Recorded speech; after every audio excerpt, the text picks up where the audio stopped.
Hi guys, Angelfish Keeper here, and I've already done a video on what the best plants are to keep with angelfish. So I'm going to do a video on the best tank mates for angelfish. Now there's hundreds of different fish that you can keep with angels. You're not limited whatsoever, but it does depend what kind of fish keeper you are. So you've got fish keepers like me, where I will only keep fish from the same area. So all the fish in this tank are South American fish. There's no fish from Asia, Africa, Australia in here. So I don't have rainbow fish. I don't have mollies or anything like that, even though, you know, they can be happily kept with angelfish. But I like to keep fish that are from the same area because they all prefer the same water.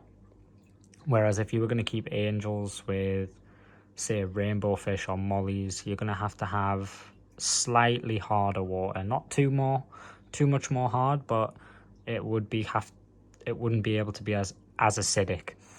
I think the pH in this tank sits about 6.8 to 7.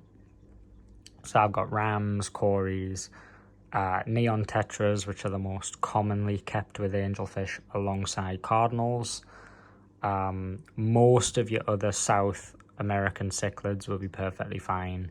Epistogrammas, keyhole cichlids, even firemouths on the large, with angels on the larger side. I wouldn't keep angels with Oscars or anything like that. I would stay away from all the Central American cichlids, like convicts, jags, dovis, that kind of stuff. They're just a little bit too aggressive. Also, not all tetras are suitable. So I've got neons in with my angels, but I've also kept them with rosy tetras, red phantoms, black phantoms, lemon tetras, all that kind of stuff. Stay away from blind cave tetras, Buenos Aires tetras, and Serpent tetras. Just they tend to be quite nippy, and they will nip at the ventral fins on the angelfish, which you don't really want. So keep it peaceful. You can also keep them with, I don't know if I've already said this, but discus. They live alongside discus in the wild, so they can be quite happily housed with discus.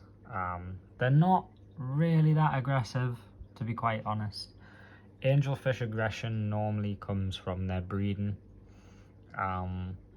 And even then, it's never too bad. I've never had angelfish kill another fish because of breeding.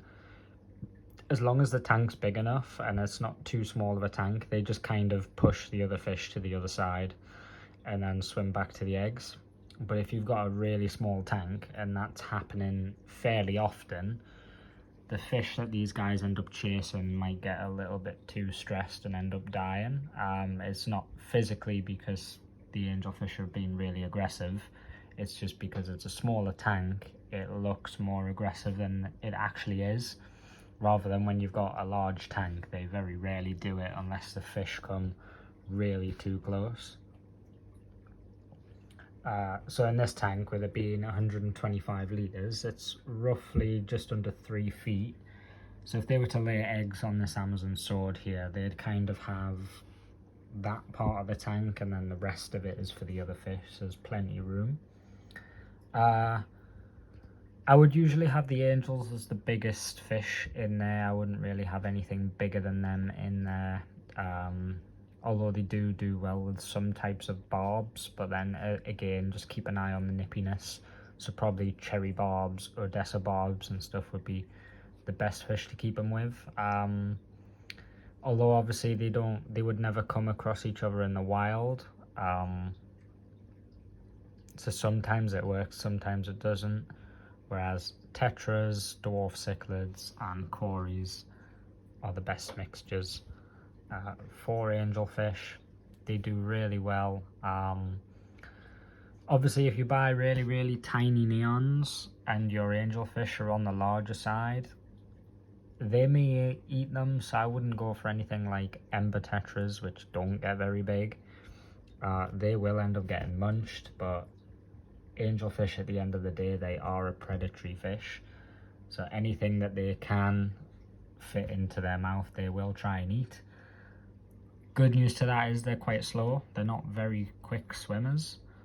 The neons tend to be able to get out of the way quite easily, but the way I've managed to combat the sort of feeding response of the angels to going for the neons is having a bigger school of neons. So I've got about 30 in here. If I was to have about 5, these guys would be constantly chasing the neons to try and eat them. Whereas now there's like 30 of them. It's a bigger school. The neons can show quite tightly together if they need to, and they can get away. There's plenty hiding spots, plenty plants, and that's what you want as well.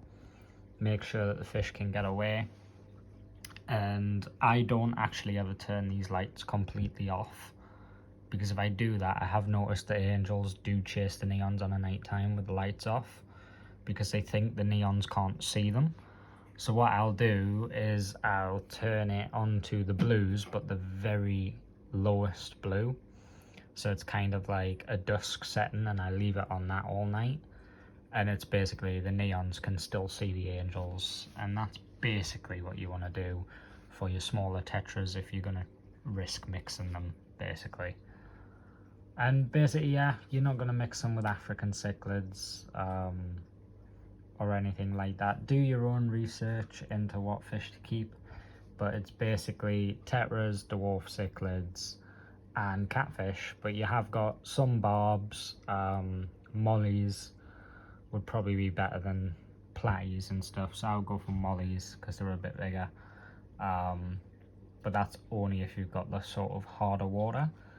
If you've got soft water like me, soft to neutral water, just stick with what they know. So tetras, cories, and a dwarf cichlid, either rams, pistos, keyholes, whatever floats your boat. And cories, whatever type you prefer. I've got 6 pandas in here, and they do perfect. So yeah, that's basically my opinion on the best fish to sort of keep with angels. Thanks for watching. Please like, comment and subscribe. Bye.